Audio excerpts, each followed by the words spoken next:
Сайн байцгаана хүүхдүүдээ 12/9-1 татлахын тгийн онцлог. Хичээлийн зорилго маань татлахын тгийн онцлогийг мэдэж унших. Татлахын тэг гэж юу вэ? Татлахын хурдан бичих нь бол хөв хөмбөрийн онцлогтой байдаг. Ерөнхийдөө адил талан шүдэг, шүд хацаг хийлгүү татлан бичих явдал юм аа. За хурдан бичих жишээг цэвэрч ясаар хацаг шүдтэй хурдан бичих. Нэгдүгээр үе. Хацаг шүдгүй гүйлгэн татаж бичих гэ хоёрдугаар үе. Хурааж гүйлгэн татлахын бичих гэ гуравдугаар үе гэж зэрэгцүүлэн бичих дасгал хийх нь чухал байдаг. Татлахын бичих эхний үед ингэж зэрэгцүүлж бичих дасгал хийх нь ялгааг нь таньж мэдэх. За үгийн урт богины баримжаатай болоход тусалдаг. За доорх жишээ бүгдээрээ хараарай.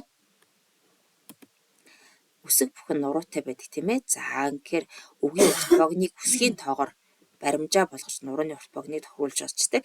За доорх жишээг харьцуулаад хэдүүлээ харъя. За богино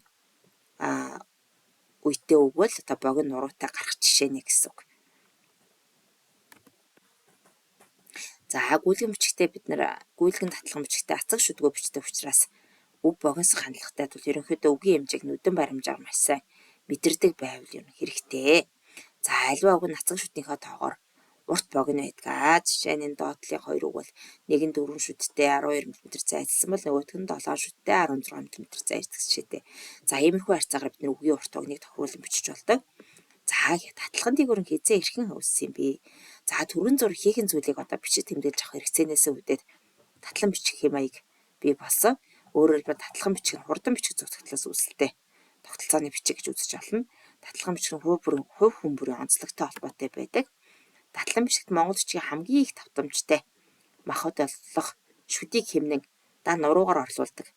За мөн аль болох гар салгалгүй бичдэг нь хуцаа ихээхэн хэмнэдэг. За үүнд дээв үсгээс бусад тохиолдсон нар зүгээр гэсэн чиглэлтэй бичигднэ. Татлан бичгийг яаруухан тэмдэглэх зэрэгт одоо гэхээс ууш тийм тодорхой байх ёстой албан бичигт бол хэрэгэлдвэ. Тогтсон тийг бус хувь хүний онцлогоор шалтгаалдаг хувийн шинжтэйтэй учраас. За зарим үгсийн зурлагыг хэрхэн татлан бичснээ ажиглаад дуурай бичээрэй. Татлан бичсэн тэгээр битсэн ихийг хэдүүлээ уншаад дэвтэртээ кирилл рүү хөрвүүлчихье.